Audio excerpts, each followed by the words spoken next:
സാംസ്കാരിക അങ്ങനെ മറ്റു പല സംഘടനകളുടെയും പൊതുപരിപാടികളിൽ സജീവമായി പങ്കെടുക്കുമായിരുന്നെങ്കിലും സ്റ്റേജിന് മുൻപിലും പിറകിലുമൊക്കെ നിന്നിട്ട് ചെയ്യുമായിരുന്നെങ്കിലും എന്നോട് സ്റ്റേജിൽ വന്ന് രണ്ടു വാക്ക് പറയാൻ പറഞ്ഞാൽ ഞാൻ ആ സമയത്ത് ഒന്നുകിൽ അവിടുന്ന് മാറി നിൽക്കുകയോ അല്ലെങ്കിൽ എന്തെങ്കിലും ഒരു എക്സ്ക്യൂസ് പറഞ്ഞു മുങ്ങുകയോ ചെയ്യായിരുന്നു. ബാക്കിയൊക്കെ കാര്യത്തിനെല്ലാം സജീവമായി ഉണ്ടാകുമെങ്കിൽ രണ്ടു വാക്ക് പറയണമെന്ന് അവർ നമ്മളോട് പറയുന്ന സമയത്ത് എനിക്ക് ആ മൈക്കിൻ്റെ മുമ്പിൽ നിന്ന് സംസാരിക്കാനുള്ള ഒരു വല്ലാത്തൊരു ഭയം ഉണ്ടായിരുന്നു. ആൾക്കാരോട് മൈക്കില്ലാതെ എനിക്ക് സംസാരിക്കാൻ പറ്റും, സംവദിക്കാൻ പറ്റും. പക്ഷേ മൈക്കും അങ്ങനെ ഒരു സദസ്സും ഒക്കെ വരുമ്പോൾ ഉണ്ടാകുന്ന എന്തോ ഒരു പ്രശ്നം. അത് അങ്ങനെ വന്ന സമയത്ത് ഞാൻ വീട്ടിൽ വന്നിട്ട് അതൊരു ടാസ്ക്കായിട്ട് ഏറ്റെടുക്കുകയും സാപ്പിയൻ പ്രസംഗ പരിശീലന പരിപാടിയിൽ ഈ കഴിഞ്ഞ മാർച്ച് 18 നടന്ന പ്രസംഗ പരിശീലന പരിപാടിയിൽ പങ്കെടുക്കുകയും അവിടുന്ന് കിട്ടിയ ഗൈഡൻസിൻ്റെയും പ്രചോദനത്തിൻ്റെയും ഭാഗമായി ഞാനിന്ന് നിങ്ങളോട് ഇവിടെ സ്വാഗതം പറയുകയാണ്. ആദ്യം എന്താ പറയുക വെച്ചാൽ ആ കാര്യങ്ങളിൽ എനിക്കുണ്ടായ ആ ഭയം അതെങ്ങനെ മാറിയെന്ന് വെച്ചാൽ അത് ഞാൻ തന്നെ അറിയാതെ മാറിയെന്ന് പറയേണ്ടി വരും. ഇപ്പം നിങ്ങളോട് സംസാരിക്കുന്ന ഞാനാണ്, മുമ്പ് സ്റ്റേജിൽ നിന്ന് ഇറങ്ങി ഓടാൻ പോയത് ഞാനും തന്നെയാണ്. അപ്പോൾ അതിൽ നിന്നുള്ള വ്യത്യാസമാണ് എനിക്കിന്ന് മനസ്സിലാവുന്നത്. അതുപോലെ ഇവിടെ ലിവിങ് എന്നതിന് ഒരുപാട് അർത്ഥമുണ്ട്, ജീവിക്കുന്ന മനുഷ്യരാകുക എന്നതിനും. ഇപ്പം ഭൂമിയിൽ മനുഷ്യനേക്കാൾ ബുദ്ധിയുള്ളതും വലിപ്പമുള്ളതും ശക്തിയുള്ളതുമായ ജീവികളുണ്ട്. പക്ഷെ മനുഷ്യനുള്ള പ്രത്യേകത വളരാനും മുന്നേറാനുമുള്ള ഒരു കഴിവാണ്. അതുതന്നെയാണ് മനുഷ്യൻ ഏറ്റവും ഉന്നതിയിൽ നിർത്തുന്നതും. അപ്പോൾ വളരുന്ന ഒരു കൂട്ടം മനുഷ്യരോടൊപ്പം നിൽക്കുക എന്നതാണ് നമ്മൾ വളരാനുള്ള ഏറ്റവും നല്ല മാർഗം. അതുകൊണ്ട് തന്നെ വളരുന്ന ഒരു കൂട്ടം മനുഷ്യരാണ്, ഒരു കൂട്ടായ്മയാണ് സാപ്പിയൻ ഗ്ലോബൽ. അവരോടൊപ്പം നിൽക്കുമ്പം ഞാനും വളരുമെന്നുള്ളൊരു ബോധം എനിക്കുണ്ട്. ജോർജ് ബെർണാഡ് ഷായോട് അദ്ദേഹത്തിന്റെ മരണക്കിടക്കയിൽ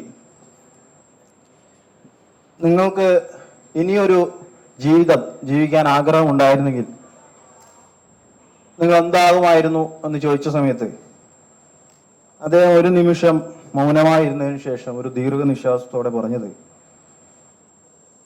എനിക്കാകാമായിരുന്നിട്ടും ഞാൻ ആകാതെ പോയ ഒരു വ്യക്തിയാകാൻ ഞാൻ ശ്രമിക്കുന്നു.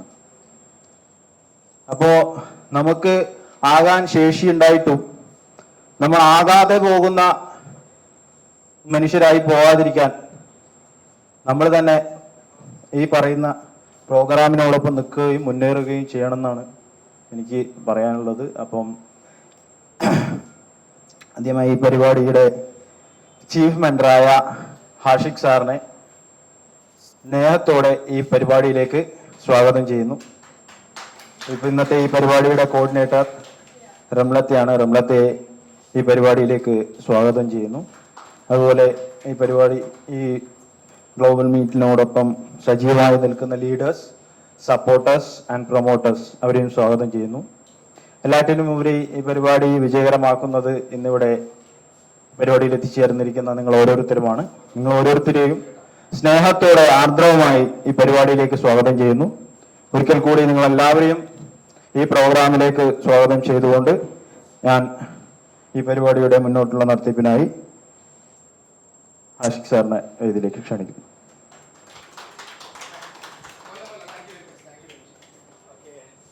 എങ്ങനെയുണ്ടായിരുന്നു വെൽക്കം സ്പീച്ച്? ഇത് ഓടലായിരുന്നു എന്ന് പറഞ്ഞാൽ മൈക്ക് തൊടാൻ പാടില്ല, മൈക്ക് തൊടാൻ പറ്റില്ല എന്നൊക്കെ പറഞ്ഞിട്ടിപ്പം ഞാൻ പറയണ്ടായിരുന്നു, നമുക്ക് വെറുതെ ഒന്നല്ലല്ലോ നമ്മൾ NLP പഠിച്ചത്. ഒക്കെ NLP തെറാപ്പി മെത്തേഡൊക്കെ ഉപയോഗിച്ചു. പിന്നെ പ്രാക്ടീസ് ചെയ്യണം, അതുപോലെ തയ്യാറാവണം. ഇപ്പം തയ്യാറായി, രണ്ടാമത് കഴിഞ്ഞാലും വളരെ നന്നായിട്ട് ചെയ്തു, ഇതിലും ചെയ്തു. എനിക്ക് തോന്നുന്നു സാപ്പിയന് നല്ലൊരു പ്രാസംഗികരെയാണ് കിട്ടുന്നത്. മാത്രമല്ല സനൂപ് നന്നായിട്ട് വായിക്കും, നിരൂപണമൊക്കെ എഴുതുന്ന ഒരാളാണ്. ഓക്കെ, ഇത് ശരിക്കും പ്രസംഗകല നിർബന്ധമായിട്ടും പഠിച്ചിരിക്കേണ്ട ഒരാളാണ് ശരിക്കും ആര്. നമ്മളിൽ അങ്ങനെ ഒരുപാട് ആൾക്കാരുണ്ട് നന്നായിട്ട് കഥ എഴുതാനൊക്കെ അറിയുന്നത്, പക്ഷെ പബ്ലിക്കിലേക്ക് എത്തില്ല എന്നത് മാത്രമാണ്. Anyway, all the best.